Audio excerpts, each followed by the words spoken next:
लोकसभा निवडणुकीमध्ये ज्या ठिकाणी भारतीय जनता पार्टीचे उमेदवार उभे होते त्या ठिकाणी त्या भागामध्ये ज्या ठिकाणी राष्ट्रवादी काँग्रेस पार्टीचे विधानसभेचे जे मतदारसंघ होते त्या ठिकाणावरून भारतीय जनता पार्टीला मतं ट्रान्सफर झाली नाहीत अशा पद्धतीचा आरोप काही भाजपच्या कार्यकर्त्यांनी केला आहे।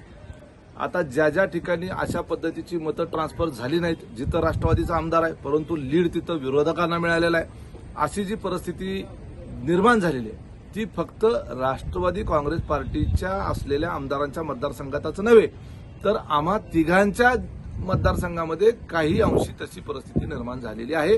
सर्वच ठिकाणी झाली आहे असं नव्हे। या निवडणुकीमध्ये मतदार जो आहे हा स्वतंत्रपणे स्वयंप्रेरणेने तो यावेळेला मतदानामध्ये उतरला होता, ही बाब लक्षात घेतली पाहिजे। 2014 साली ज्या पद्धतीनं मोदी साहेबांच्या करता मतदान करण्यासाठी स्वयंप्रेरणेने मतदार जो आहे तो कुणाचाही नेत्याचं न ऐकता मतदानाला बाहेर पडला होता, तशाच पद्धतीनं मराठवाडा आणि पश्चिम महाराष्ट्रामध्ये ती परिस्थिती निर्माण झालेली होती। ही वस्तुस्थिती आपण स्वीकारली पाहिजे।